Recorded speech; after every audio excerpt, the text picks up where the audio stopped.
I decided to get into helping small to mid-sized business owners sell their business. Yeah. The math in that industry is terrible. Only 2 out of 10 business owners in those size businesses get a transaction when they go to market. A lot of the reasons dovetail into what you two were talking about. They don't have a plan. They don't have systems and processes, and the business is owner dependent. Yes. And the business being owner dependent is probably the biggest problem and weakness. And I think it's ego and it's fear and all of that that wraps up where I can't delegate. I can't let somebody else do that. Exactly. I have to control. But it prevents them from being able to monetize the value of what they built or grow it beyond a certain level. So that kind of goes back to financial literacy, financial education. Absolutely. There are over 20 million small to mid-sized businesses. Of course, it's also a personality weakness, right? Because if you can't give up the reins, then you're right. I mean, you kind of go down with the ship, right? Because, and that's what happens with a lot of businesses. You know, I think back to Bill Gates, and I first met him years ago, back in the 80s, and we were talking about when he had the DOS operating system, and the guy that he brought it from had developed it in his kitchen. And I think he paid the guy $30,000 for a $1 billion business. Yeah. You know, it's a difference of vision, right? And so you're right. When you start talking about the plan, see, that guy was the canary in the cave, so to speak, you know, working on his technology, but he didn't have the greater vision of where it could have gone. And so a guy like Gates comes in and does that, and, you know, Microsoft and history is all there. But, you know, and I think if you're owner dependent in any merger, I think that, like you said, that's a weakness. And I'll give you an example. I was helping a technology company prior to COVID who was on the leading edge of a payment system. And it would have done extremely well. But the owner, again, owner dependent, couldn't get out of his own way. Unfortunately, he also, at the early part of COVID, got COVID and passed away. So he had no legacy to hand to his kids. But we had brought a whole bunch of people to the table, including First Data. Now, and First Data is really interesting. I don't know if you know them that well, but First Data is the muscle behind every transaction pretty much on the planet. Of course, it's now Fiserv First Data. And people ask me a lot of times, said, well, how did PayPal do it? I said, well, Elon Musk and Peter Thiel figured it out. They got the muscle guy and slapped their front end called PayPal on and was able to sell PayPal. But all the transactions went through First Data. And of course, everybody got a fee for every transaction that went through, right? And so they could sell the front end, but First Data is still the master in the back end. And, you know, so you got to know where to do what you need to do and then cut away. So if your business is to, you know, just continue to run it until the end of time, that's one thing. I mean, you can be the Procter and Gamble's of the world, you know, 140 years worth of business, or you're going to sell it, package it, and move on. And so in the mergers and acquisition world, depends on how it bolts on, right? You can either make the Michelangelo masterpiece, or it's going to look like, as my wife would say, the Frankenstein monster. You know, depending on how you bolt this together. Right. You know, and so I mean, I think in mergers and acquisitions for the small business, if you're prepared, like I'm working through a couple businesses right now that we're going to take public through NASDAQ. And those businesses, the first one was not prepared. It was chaos. It was chaos. And it's a great technology company here in town. This other one actually is one outside the country with a base here. But we'll do an offshore scenario, bring it in through NASDAQ. But it's a much easier scenario to take them public. So, but they also have the right leadership. You know, the challenge you have, like in this previous business I was talking about, they had co-CEOs, but didn't have good objectives on where they wanted to take the business.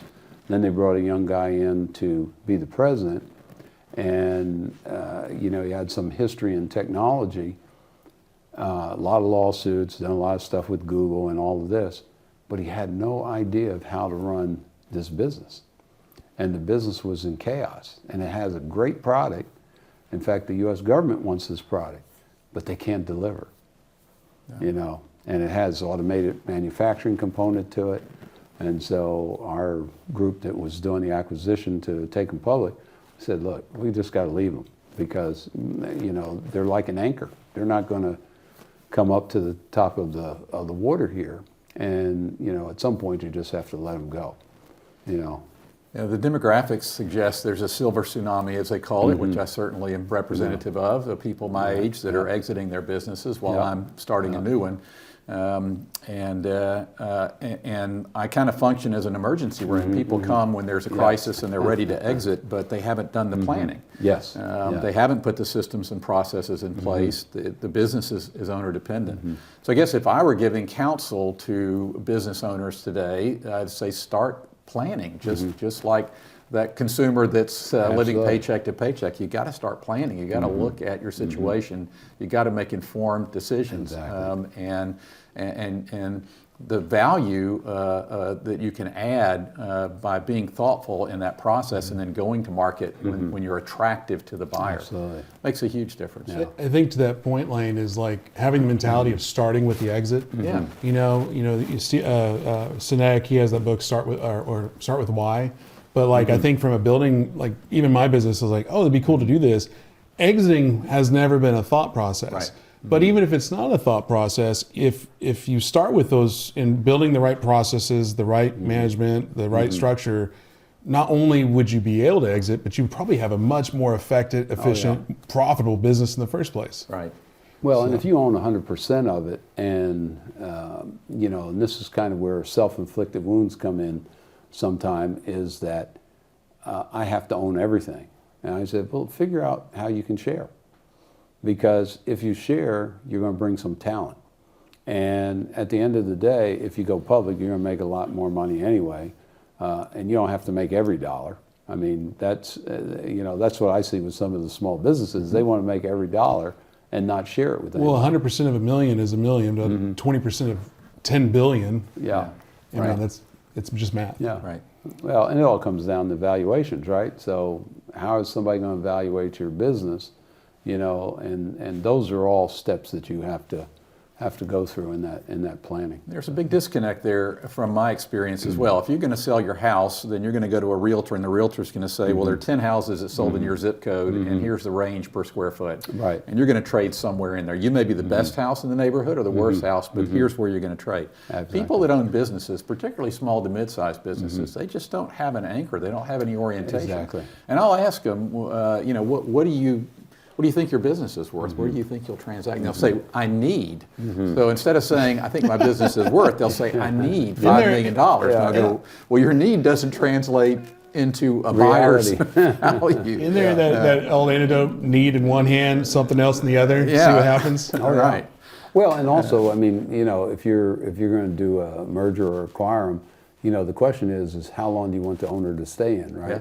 Because now if the owner has some knowledge and you're doing knowledge transference, that's a key part of that. So, but again, that comes down to the art of the deal, right? So does the owner stay or is the owner gone?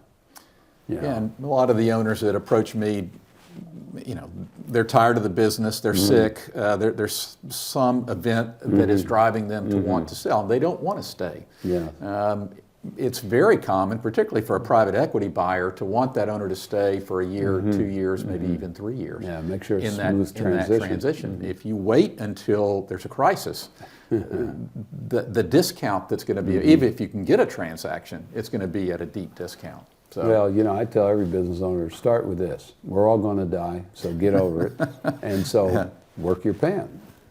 You know, reverse plan. Yeah. And so at some point you want to retire. You know, like a lot of people I talk to about building their personal plans, I go, when do you want to retire? Well, I hadn't thought about that. Yeah. Okay, well, do you know how much money you need to retire on? See, most of them don't know their financial independence number. So I'd say, okay, well, let's back into it. So here's what you're making today. Let's figure out, okay, you're going to retire 30 years from now. Okay, even if I don't put inflation in here, you need at least $5 million in the bank because you're going to live off of it. Now, maybe you might get Social Security, maybe it's not there. You know, we don't know. So don't count on the government to save you. You know, do your own plan.